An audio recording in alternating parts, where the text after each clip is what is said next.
Martin, let's do it. Let's fire up the live stream as well.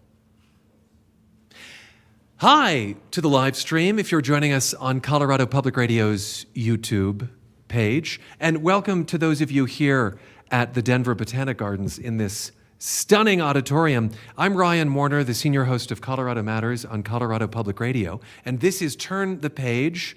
I am grateful for Professor Camille Dungy for sharing her time with us tonight. Special thanks to our hosts, indeed the Botanic Gardens. Don't say botanical. I had that, I wouldn't say beaten out of me, but the PR people here are good. They're on message. It's the Botanic Gardens. I also want to thank the Rocky Mountain Land Library, which have been incredible advocates for your book and brought it to our attention.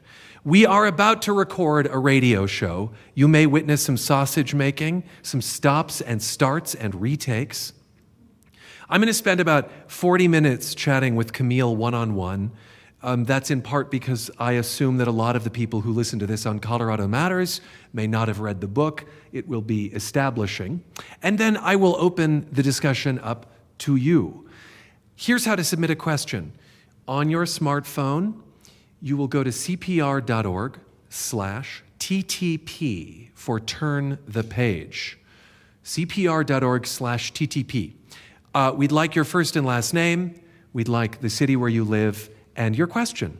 And then I will bring voice to that on stage. It's a little easier than me Donahuing around. If you're old enough to get that reference, congratulations. Okay, that means that you can take pictures, tag us on social media, these sorts of things, and just silence them. And we plan to air this on Colorado Matters on Friday, July 7th. So, with no further ado, we can begin? Yes, okay, I got a thumbs up. Oh, let's get room tone, actually. 10 seconds of room tone. We're all going to sit here in silence. Terribly awkward.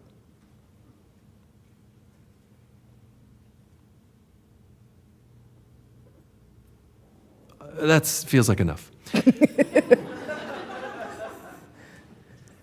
This is Colorado Matters from CPR News and KRCC. I'm Ryan Warner at the Denver Botanic Gardens for a conversation about blooming where you're planted.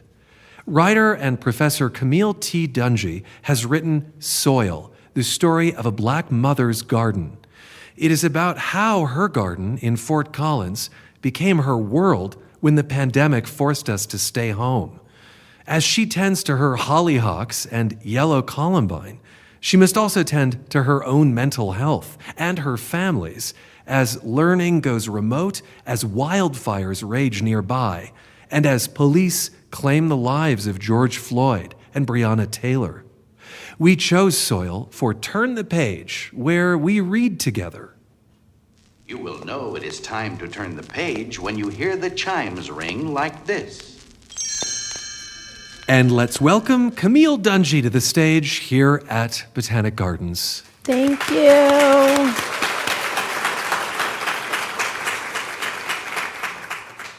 You were born in Colorado. You left when you were a toddler. And so when you became a professor of poetry and creative writing at Colorado State University, it was something of a homecoming. You, your husband Ray, and your daughter Callie bought a home in Fort Collins. What was the landscaping like when you moved in? It was pretty monochromatic. There was a large swath of lawn, which had been very well biocided so that it was just lawn. Oh, biocided. Biocided, right? Plenty of herbicides and things to keep everything but the Kentucky bluegrass out. There were a few cedar trees and juniper bushes, and then everything else was pretty much covered with river rock and hardscaping. And so it was just green and gray. Green and gray. And Kentucky bluegrass. This is something that so many Easterners imported with them when they came west. It's a bit of a vestige. How did it make you feel? It was just kind of dull. Also, we moved into the house in August and it hadn't been occupied for quite some time, so the sprinkler system hadn't been going. And so I said it was kind of green and dull, but it was really kind of brown because the lawn wasn't taken care of as well as it should be. And really for me, we moved here from the Bay Area where it's kind of like Eden there. You know, something's always in bloom. You can pluck a fruit from a tree anywhere, and it's always very vibrant. And so the real trouble with that yard for me started in February, and then March, April, May, when there was nothing. Nothing to look at. You decided to transform your parcel, or at least a part of it, a transformation you dubbed the Prairie Project. What was your motivation, Camille? There was a stretch in the south lawn that our daughter was 3 at the time we moved to the house, and so I did want some lawn for her to be able to play in, but that particular stretch, because we stopped using herbicides, just sprouted with thistle and dandelion and all kinds of kind of hard to walk on weeds, and it was just also still just plain and flat, and so we decided to remove that stretch. It's about, maybe 800 square feet. It's took the sod out of that and planted it with pollinators and primarily Western native plants. And so we wanted this to be a place that was welcoming to our beneficial insects, but also like somewhat reminiscent of the prairies that would have been there before. And attractive to you and your family so and your much daughter. more lovely to look out the window and see all that color and light and life. There was a hummingbird today just floating around, not going to a feeder, going to the plants that were there, that were its natural food source. And so that kind of just delight is possible when we created the Prairie Project and other. Have you gotten a lot of rain recently? So much rain. So much rain. What is the effect of that right now? Everything is like 25 feet tall. Super leggy. Everything got really, really leggy and really tall. And so. Oh, wait. That is such a great adjective for plants. Leggy. Mm-hmm. Uh-huh. Their stems just got really tall. So I'm pretty soon, once the blooms come out, I'm going to have to be staking things everywhere that are not, things that don't normally get higher than knee height are sometimes up to my waist this year. It's gorgeous. Thank you, Garden, for showing up the year that I had this book published. So if people wander by, so it's really lovely and lush, but different because many of the plants we planted, we're also planting with water resources in mind. So we wanted low water plants to be able to not be as dependent on the water system. So yeah, that's an interesting conundrum, isn't it? You described plants indeed as leggy. I think somewhere in your book you liken a particular flower to the Rockettes, in fact. A fuchsia. Yeah, a fuchsia. To Moulin Rouge dancing girls. Yes. How do you come up with simile and metaphor? Fuchsias look like Moulin Rouge dancing girls. They got their little pistols, legs kicking in their lovely skirts. I trained as a poet, and I don't know how much of that is nature or nurture. Training as a poet makes you pay attention to metaphor and image more carefully, but also innately being a person who paid attention to what things look like made it possible that I was better suited for that line of work. So I think it ends up being both practice and innate to be able to learn how to describe things. Right, something innate that you've also trained to some extent. Mm-hmm. One of my favorite words is petrichor, which is the smell of the earth after it rains. You also, in this book, invoke chlorophyll and loam when you talk about scent. Loam's a good word, isn't it? Loam is a good word. I love how it's spelled L-O-A-M. Mm-hmm. Do you think scent is underused in writing? I have a exercise I do with students when I'm teaching, and I have them start apprehending the world through their most dominant sense, which for most of us is sight or sound. And then after they get really good with that, I then spring on them that then they have to apprehend the world through their least dominant sense. And it's very frequently smell, that people have difficulty describing smell and understanding what it is they're smelling. It's difficult for me to describe smell without also reaching into one of the other senses. And so back to this question of practice versus innate, it is not my strongest sense, but it feels really important. It's a garden. I'm trying to describe a garden, right? And so it feels really important to be able to, there's one plant I describe like it smells like popcorn. Like it's a grass and it's little kernels. I don't even know what now. Panicles, I think, are what they're called. There's all of these plant people. I want to be careful. It smell like popcorn. And so that, like, I just feel like if I can get into being able to describe smell, it's like the smell is back there in our lizard brain, right? It's one of those really deep, innate senses that I think doesn't always talk to our frontal cortex, and being able to make that connection for my readers and for myself feels helpful. While you expected the garden would be a passion project, I don't think you anticipated it would become your world. No. When the world shut down. This was not the book you set out to write. No. Yeah. I mean, I don't want to say you threw a tantrum exactly, but I you did, though. I did. You did, okay. You were frustrated.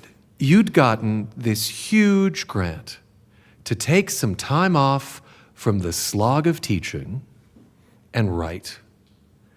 And then this little coronavirus thing comes along. You are closing your eyes and taking a breath as I say this. It's such a deep I don't breath. feel like you've processed it. I don't have feel not, like you've processed it's it. not fully processed. Yeah. It's not. It was infuriating. And in the book I describe the temperature. It was a straight up temper tantrum that I had one day, like tears and howling and deep frustration, and a completely nonplussed beloved husband being like, "What is your problem, woman? Like, all of us are going through it right now. Like, why do you feel like you're so special?" And I feel like that's part of why this book is different than it would have been before the pandemic. I had written a proposal to get this big grant, and the proposal's title was Soil, different subtitle, but I still thought that I was gonna look at what grew up out of the landscape around me, but I don't think I would have been as acutely aware of what my community meant to me and how dependent I am on my community, and how crucial it is to have it because then we didn't have it for a while. I don't think I would have been aware of the pressures on me as an artist, but also a mother, and also like all of these other alsos, because I think the pandemic required me to pay attention to the balances of my life more carefully and consciously. And I also had, like, because I was the one, my husband was working all the time trying to sort of get through that period. He had to convert a 100-student class from an in-person lecture to an online class over the weekend. He's right? a professor too. He's also a professor at CSU. And so that second half of the semester he was just in his study working on this all the time. And I had this leave because of the grant. And so I think I I had these little pockets of time to write when I wasn't overseeing my daughter's schoolwork or I wasn't sort of taking care of all the household concerns. And I just kept thinking about how many people's work we don't hear about because either they don't get those little pockets of time at all, or if they do get those little pockets of time and do as I ended up doing, where I also wrote about what was happening with the laundry and what I was cooking and what was in the stove as I was walking around the garden. I sort of just folded that all together, and very frequently with environmental writing in particular, that would have disqualified the work. I love this line from the book. Why doesn't anyone in foundational environmental literature seem to have to do the dishes? And so I would like to play some of you and your daughter singing, and then have you tell us about this song you crafted. Okay. La la la, walking through the woods, no one to think about but me. Me, nothing but me. Walking through the woods with just me.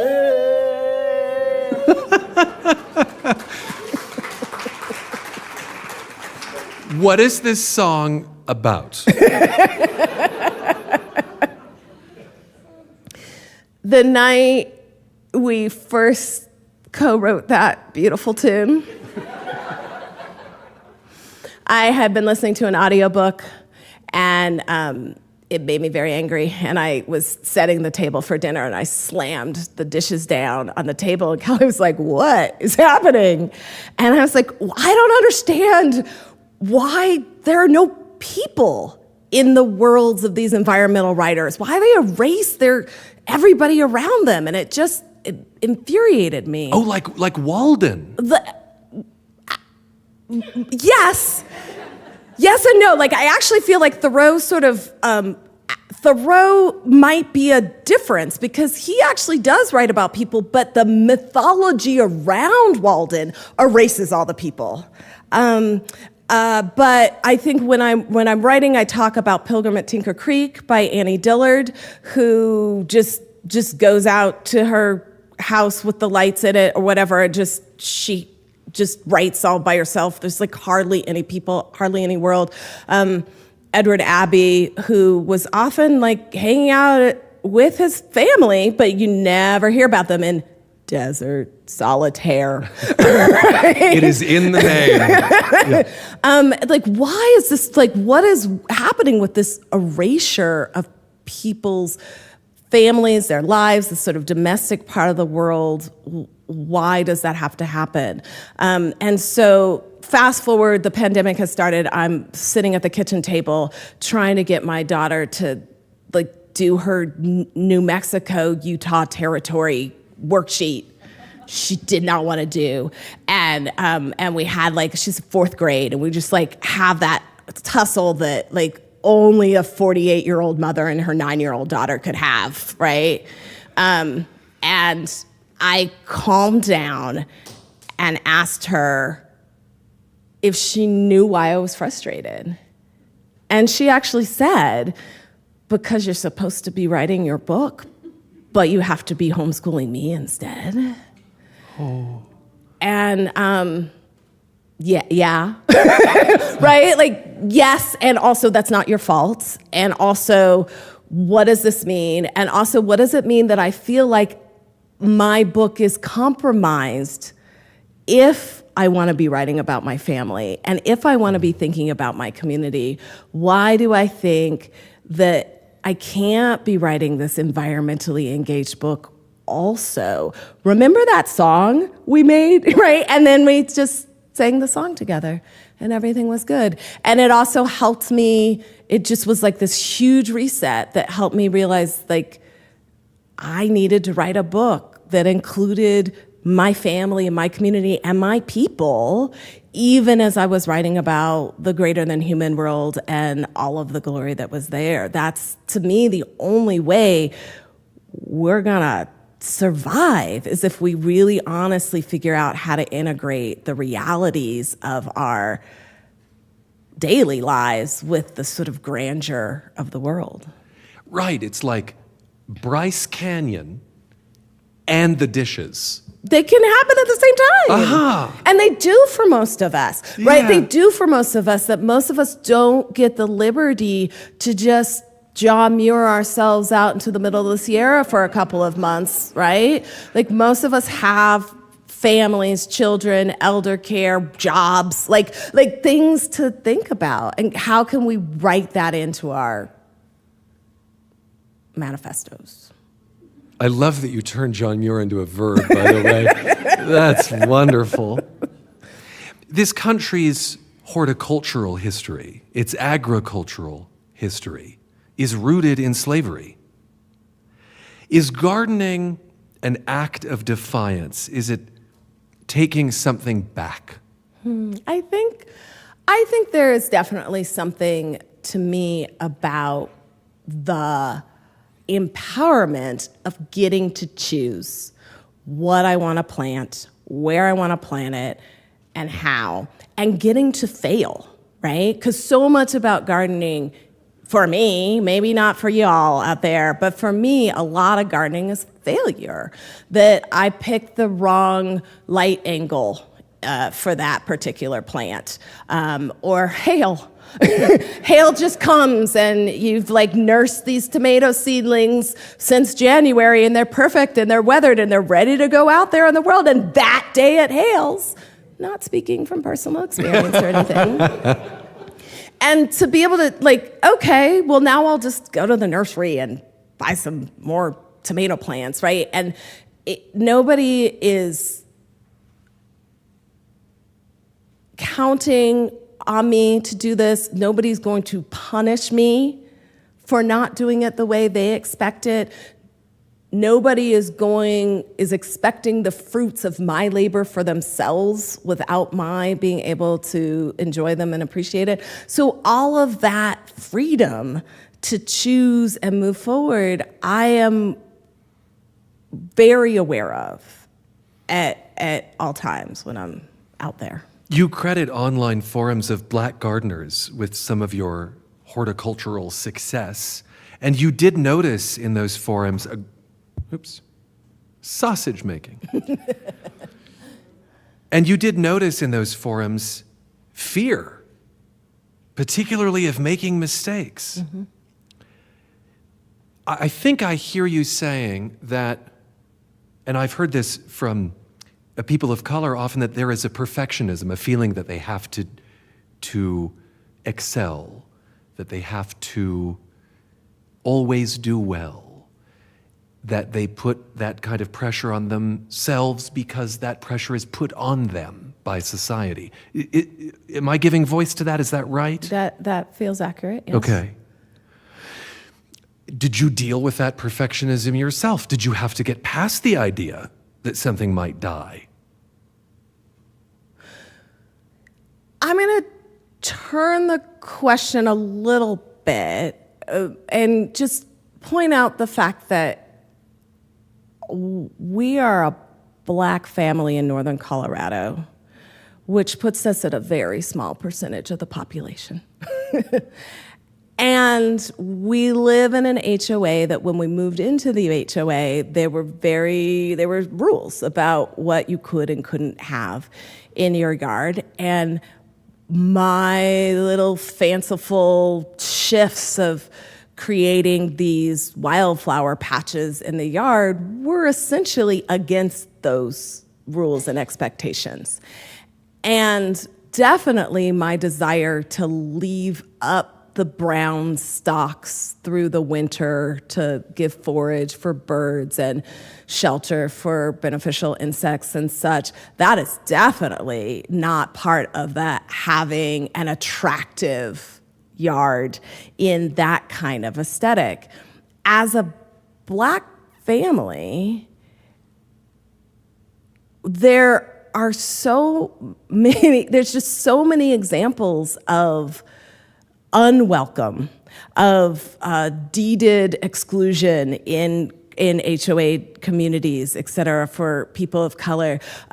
Ideas about, well, that black family moved in and now the property values have gone down the tubes. All of these kinds of expectations for excellence to prove that we're not that black family that's gonna ruin the property values and make everything ugly. And still, I've got these gangly sunflower stalks still up in late May because it hasn't been 50 degrees at night for a week yet, making, some questionable aesthetic decisions.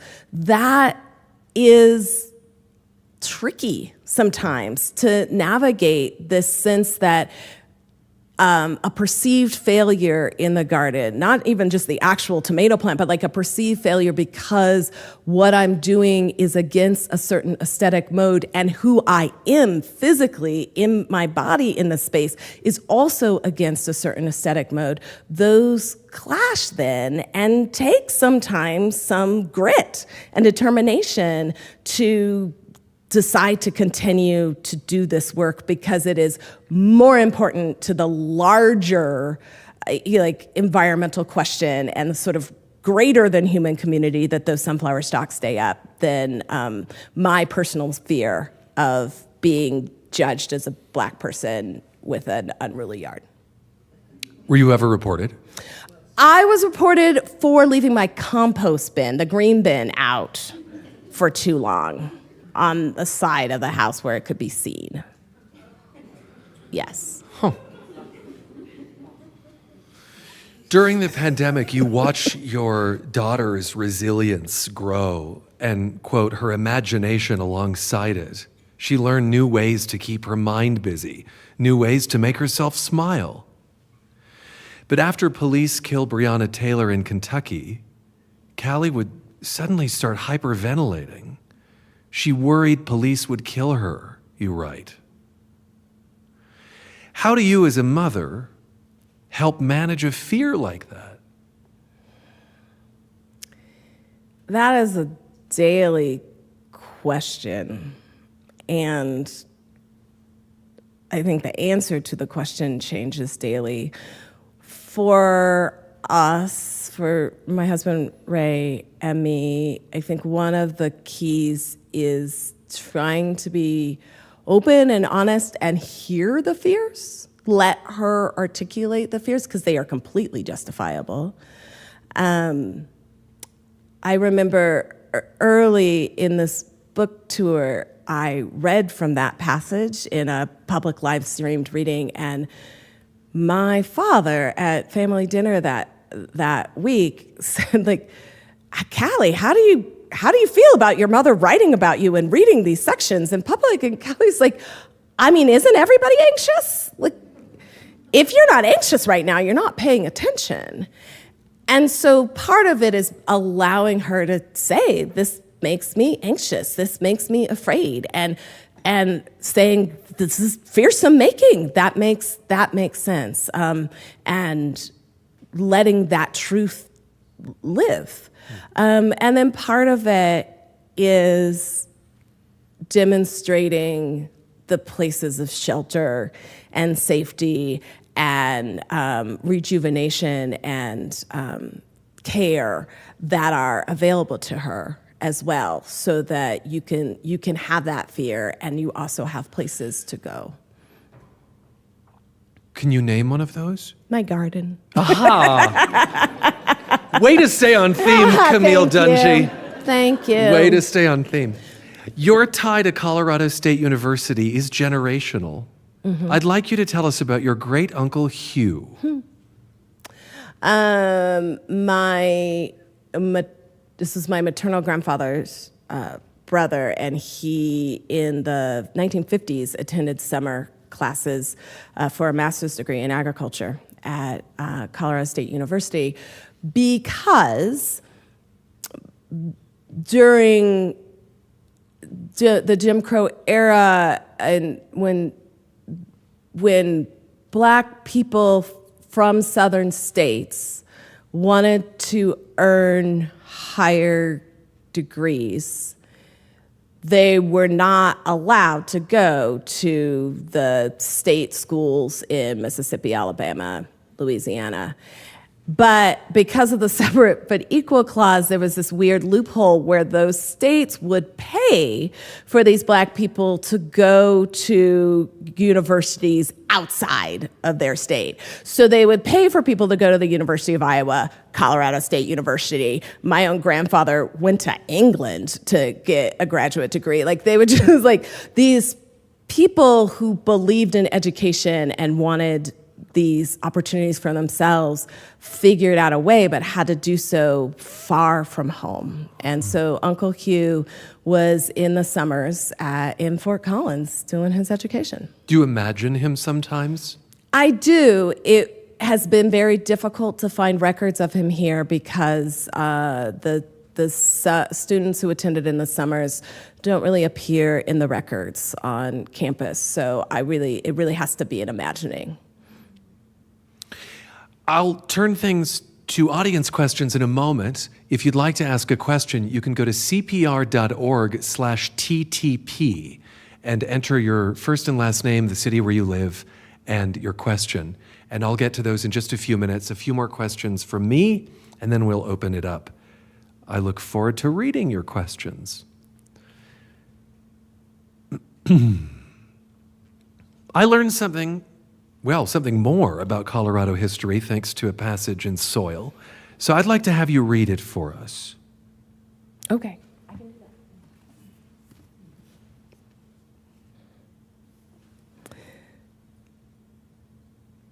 that. Was I starting with I love these Colorado clouds? Or Let's the see. I westward like to think expansions? of my birth state Oh, as there the we go. start. Okay. Yeah, good. All Okay. right. Yeah. I like to think of my birth state as expansive and welcoming. When it was finally ratified in 1876, lawmen wrote the state's constitution in English, Spanish, and German, offering welcome to many men of European descent. But one of the reasons it took so long for Colorado to earn its statehood is that the territorial government repeatedly presented articles of constitution to Congress that withheld from black men, mulatto men, and Native men the right to vote or serve on a jury. Even after the nation ratified the 13th and 14th Amendments, granting the full rights of citizenship to any man born or naturalized in the United States. 3 times, leaders of the Colorado Territory tried to create a state where men like my husband, my father, or someone like the writer Langston Hughes could serve on no jury, could cast no vote. Will you read it up until "and not always a welcomed one"? I could keep doing. Oh, good. I could. I'm More happy. more of your I'm word. like happy to just keep reading to you. I am not always sure that I belong in Colorado. Though I have my little plot of land here that I love, I am nothing but a settler in this state, and not always a welcomed one. There's fascinating botanical history in this book as well. Will you? That's botanical now, not botanic.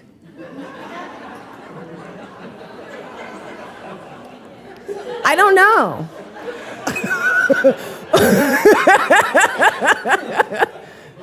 Does someone know? It's funny. It's a callback that won't be on tape. Well done for the house. Okay, I'll try that again for the radio audience. I really don't know. Like, it could be. This is why we have copy editors as writers. Like, Okay. There is fascinating botanical history in this book. Will you draw the line for us between slave ships and a key ingredient in Coca-Cola? the cola nut is, I think it's a tree that grows in West Africa and was frequently used for a stimulus and flavoring of water, and kidnapped people kept many different kind of seeds and things that they would sort of hide away and pieces of cloth or in their hair and such. And the kola nut could be used to kind of calm fetid water on the slavers' ships and make it more palatable to drink this water that was probably horrible. And so it came across, stayed in Black communities in the American South, and then shows up in Coca-Cola and Pepsi and other kind of cola sodas in America. What's the difference to you between soil and dirt? Soil is alive. It's a vibrant substance that has the microbes and small animals and all the sources for creating more life. Dirt is infertile and not beneficial in that way. An interesting thing to me about soil is part of how it is so alive is it has digested death and destruction and decay and horror. And I believe that when I'm thinking about how I make a home for myself, circling back to the question of how to deal with my daughter's fears, ignoring the decay and the rot and the horror is not how you make fertile soil. It's not how you grow. Paying attention to the horrors of our history and our reality and figuring out how to digest and absorb and change and renovate and create fertile futures out of that, that's what soil is, right? Soil gives life.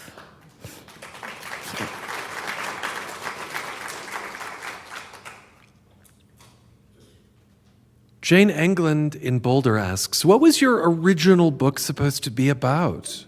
Were it not for the pandemic and how it shifted things? How different from what you ended up... let me take that again.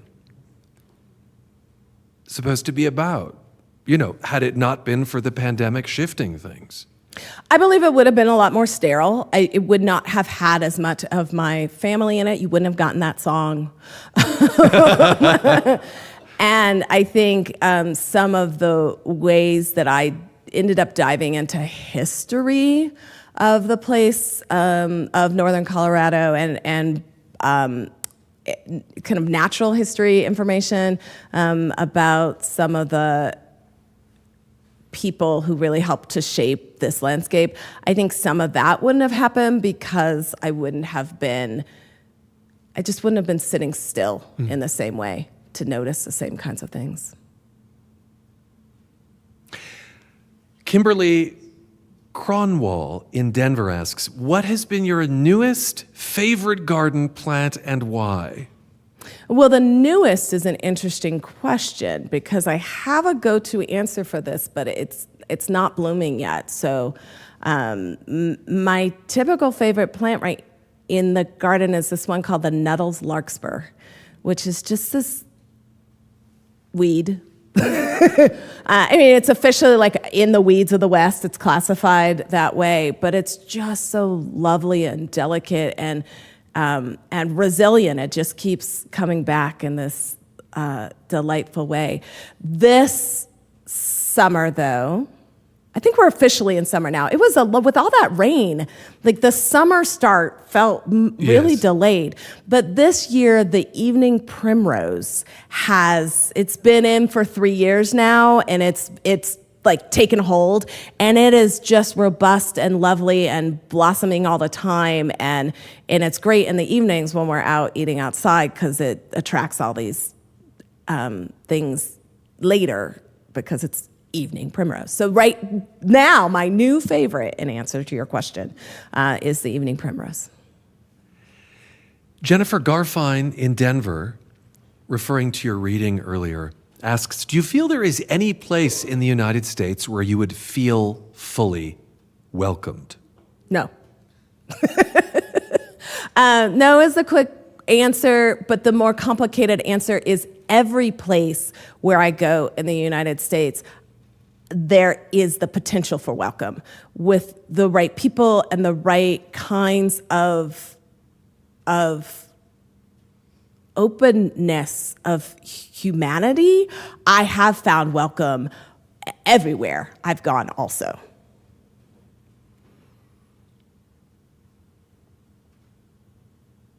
Oh, I like this one. Andrea Howland in Greenwood Village says, tell us about your early wow. That was like a bolt. You were like going back to your early experience of... That wasn't a frog, it was a bull toad. Okay.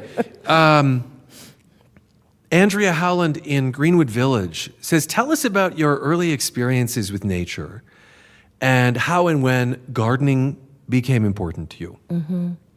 That's a great question. Thank you. And I ended up having to write into that question for two reasons. One is one of the ways that the book became different during the pandemic was I had to really intellectually understand that this whole sort of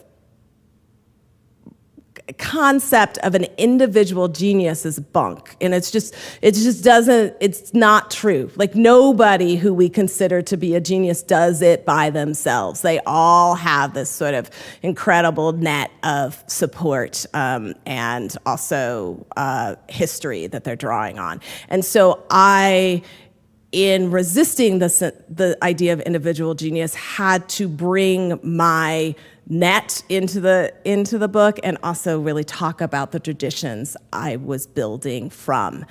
And so... Right, so if you don't believe in the theory of the lone genius, then you have to look at who lifted you up. Correct. Who brought you to where you were. Correct. And what did you discover? There are a lot. A lot of other, there's a poet named Anne Spencer who I write about, a Black woman who lived in Lynchburg, Virginia, very rarely didn't leave Lynchburg, Virginia in her adult life, and yet she's on a stamp. In 2019, she was on a series of stamps, a wonderful poet, figured as one of the key Harlem Renaissance poets, even though she never left. She never went to Harlem. And she had this amazing garden, spectacular garden in Lynchburg, Virginia, that was a resting place for people as they traveled around the American West, particularly on their way to Washington, D.C. She made this beautiful garden that was a space. And I was just digging in my garden one day. I was like, oh yeah, Anne Spencer. Anne Spencer, I understood myself. I taught for 7 years in Lynchburg, Virginia. I understood this sort of possibility of being a poet, an activist, a parent, and like as somebody who really cared about the greater than human world differently the moment I walked into Anne Spencer's garden. So that's one of the people sort of in my literary legacy, but also my parents created a space in our Southern California. When I left Colorado, we went to Southern California, and we had a house there they built, and they took their time creating the lawn against, it took some effort to resist the homogeneity of the landscaping of the neighborhood to make a yard that was water-wise, had drip irrigation in the 1970s, that used plants that made more sense for the region, some native plants, et cetera.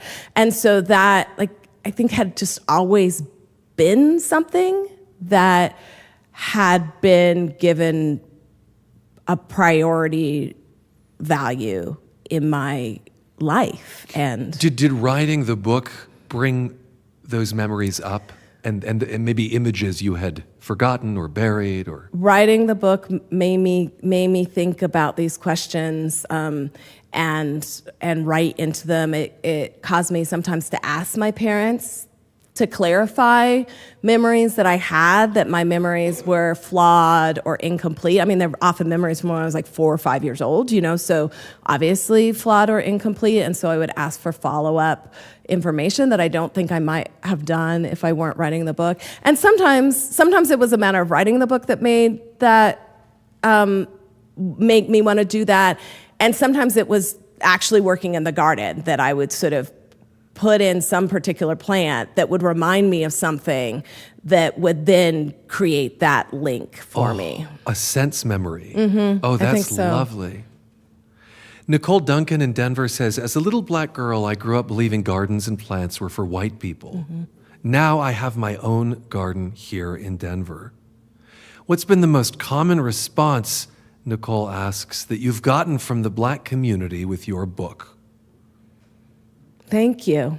Thank you is the most, gratitude has been the most common response, and a kind of recognition that I think the gratitude comes from thank you for showing this reality that has felt right to me, but that I don't see often demonstrated in environmental literature. And you are not alone in that thought that these spaces have felt to many of us for a long time to be exclusionary, excluding people of color, and in some parts of it also sort of excluding women, et cetera, et cetera. And so I think being able to write a book that insists on inclusion and insists on connection making, community building, bridge building has been a joyful thing and a really wonderful thing to see the response from people. We're getting a fair number of questions that have to do with your neighborhood, the HOA, and xeric landscaping. I'll just say, as a strange fact, the term xeriscaping was coined by Denver Water, a word to describe plants that thrive naturally in the place where you live. Terry Trapp in Wheat Ridge asks, has there been a change in your neighborhood with anything else in your neighborhood, with anyone else planting a xeric natural garden? Yeah, that's a great question. So when I started my garden project, I started small, largely because I have done the majority of this work myself. And so I started small just because that's what I had the capacity to do. But I also started small because it was against the rules. And I figured I could start with a small little plot, and they may overlook it because it was a relatively small plot. And then I would keep growing larger and larger, and the neighborhood was going to catch up to me. I just knew it. I just knew the neighborhood was going to catch up to me because it makes sense. It makes sense. We need to protect our pollinators and we need to protect our water. And so this, it just didn't, I couldn't see any other way than mine. Right? My way was the right way. And I was right. So over the time that we have been doing this garden, my HOA dropped its rules against non-standard landscaping. And so my yard is fine and I won't get penalized for it. And the town of Fort Collins, city of Fort Collins, has created incentive programs to encourage people to create these kinds of sustainable, water-wise, pollinator-friendly gardens, and has made it much easier. And so I see many more of them around. And now the state of Colorado has this ballot measure up to make it so that HOAs can't forbid people from planting xeric and pollinator-friendly plantings, right? And so I was right. Start small.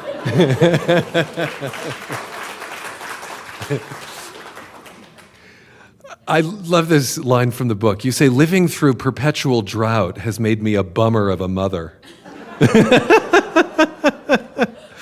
I can just hear you saying, I don't know, Callie, turn off the water. I hear that in my own head. Mm-hmm. It might be in the voice of my mother. Yeah, all the time. She does it now. We had a funny family story where she went to Kentucky, land of Kentucky bluegrass, where it's fine because water comes out of the sky all the time. And she went, somebody had left a slip and slide, left the water running on a slip and slide, and she went and turned it off, and all the kids were like, what? Why are you doing that? She's like, you're gonna thank me when the water bill comes. And they're like, we don't have water bills, you know? So it's like deeply, deeply ingrained in her now. From years of her bummer of a mother saying, turn the tap off. You'll forgive the lulls, everyone. I'm just looking through the questions. So again, cpr.org/TTP if you'd like to join the conversation. Someone asks, are you selling the book Soil tonight? This is a plug that indeed Professor Dungy will sign books, and our thanks to the Tattered Cover for providing those in the lobby. And anywhere books are sold. And anywhere books are sold. If you happen to be just listening on the radio.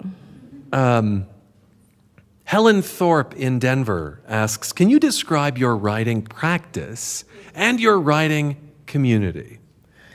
I'd be happy to do that. I try to write a little bit every day. During the height of the pandemic, that sometimes meant just 20 minutes a day.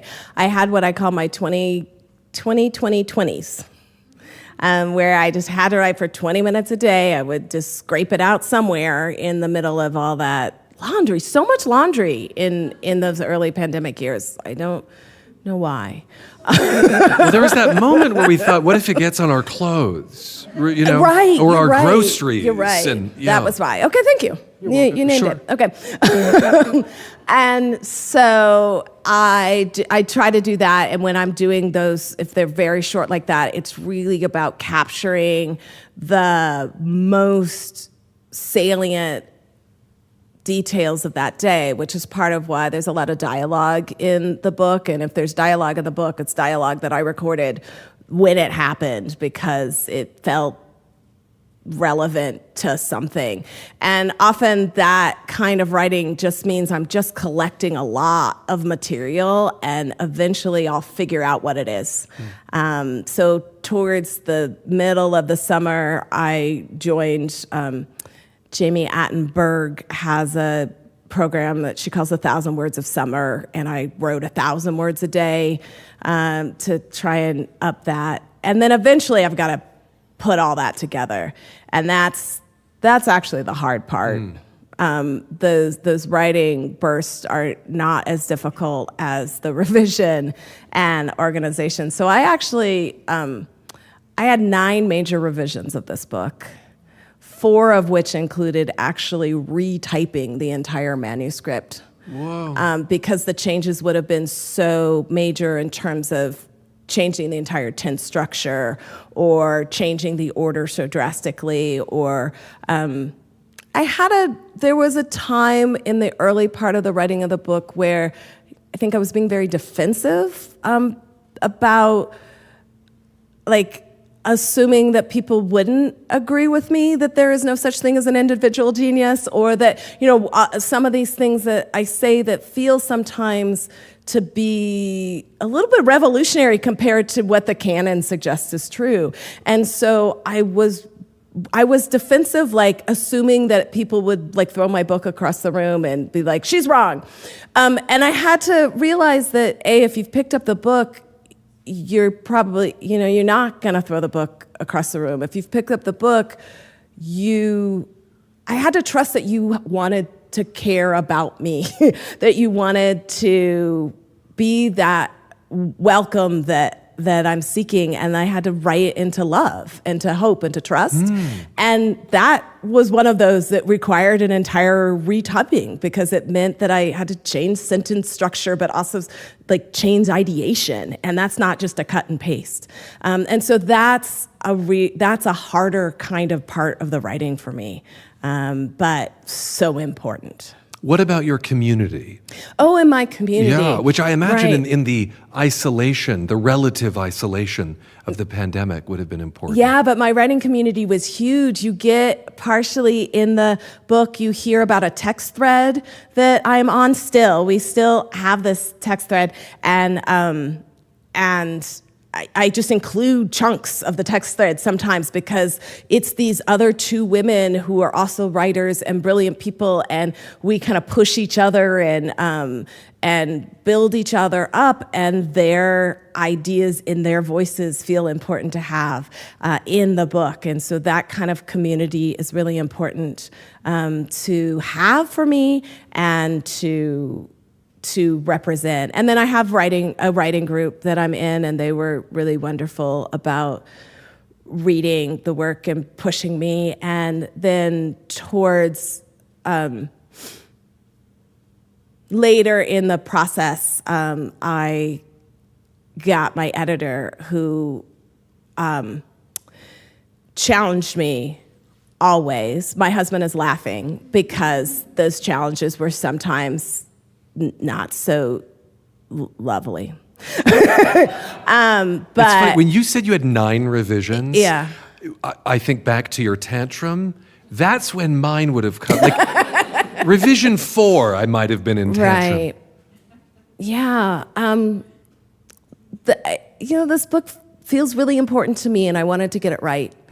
It wasn't a book that I wanted to let out in the world until it felt like I really got it right.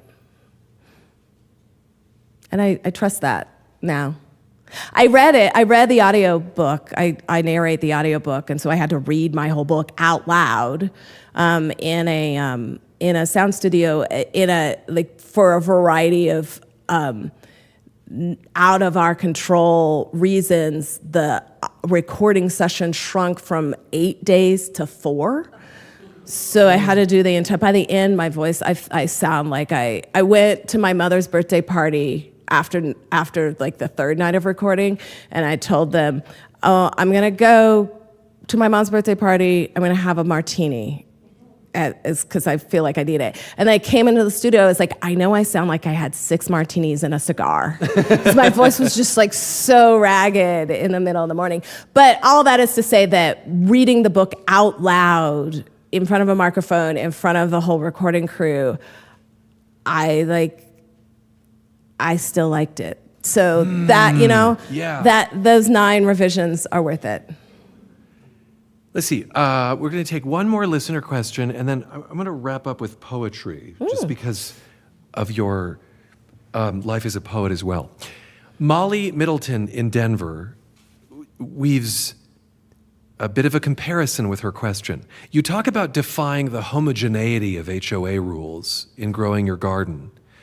In the context of the climate crisis, Molly says, we know that diversity is the key to resilience. Diversifying the trees and the forests makes them more resilient to wildfires, for example. We also know that BIPOC communities are going to be disproportionately burdened by the health impacts of climate change. Is there an analogy, Molly asks, this idea of facing the climate crisis and becoming stronger by defying homogeneity, focusing on diversity and diverse communities, not just diverse gardens? It sounds like she's written a blurb for my book. That's beautiful. Absolutely. Yes. Yes. We need diverse environments in all the ways for strength, for vibrancy, for new growth and potential, for sustainability. Diversity must happen with the human world and with the greater than human world in all ways. And I write about that. Right? Because that just feels like, to me, almost the only thing to write about. And in writing about that, I have to think about questions of American history and where the examples of that truth exist, but also why so frequently that truth is resisted and pushed against and silenced, right? And why some of our ideas about planting and what to plant, when and where, really move towards homogeneity instead of diversity, and often it's really linked. There's cultural values that are linked with those natural decisions, right? And how do we resist that to continue to create this truly life-sustaining environment? In 2009, you put together an anthology called Black Nature, 4 Centuries of African American Nature Poetry. And I thought we might use this interview not just to showcase your work, but that of a favorite poet of yours. So I've asked you to choose a short poem and tell us about the writer. You did ask me to do that. Okay. I actually chose my poet. If you say you can only have one poet, is a poet named Lucille Clifton. And I think she was just a miracle in so many ways. And one of the ways was her intense porosity. Like she was just porous in her connection with the greater than human world, with the ancestral plane, with like everything. Like she understood the deep interconnections between all things that are living and have lived on this planet. The word porosity. Oh, that's a good word. You're welcome. Yeah. You heard the inherent thank you there. And so this poem is called Mulberry Fields. They thought the field was wasting, and so they gathered the marker rocks and stones and piled them into a barn. They say that the rocks were shaped, some of them scratched with triangles and other forms. They must have been trying to invent some new language, they say. The rocks went to build that wall there, guarding the manor, and some few were used for the state house. Crops refused to grow. I say the stones marked an old tongue, and it was called eternity, and pointed toward the river. I say that after that collection, no pillow in the big house dreamed. I say that somewhere under here molders one called Alice, whose great-grandson is old now too, and refuses to talk about slavery. I say that at the master's table, only one plate is set for supper. I say no seed can flourish on this ground, once planted, then forsaken. Wild berries warm a field of bones. Bloom how you must, I say.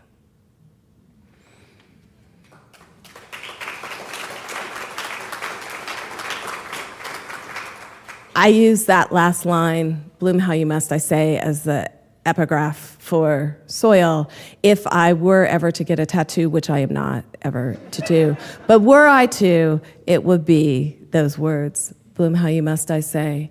Lucille Clifton used to say that she actually didn't believe in metaphor. And like she just said it as it was. And I feel like that poem is such a really great example, and it speaks to one of those last questions that we have. Also, like, that really is a story about a burial ground in Maryland that she really did visit, and really all that is fact. And all of that works as a metaphorical explanation for how we treat each other and how we treat the land and the expectations that we have, right? So there's so many things when we really write with the kind of attention that I hope to bring also to the world around us that just operates as fact that we can work from and learn from, as well as metaphor that we can stretch into other spaces. Professor, thank you so much for being with us. Thank you for having me. This is fun.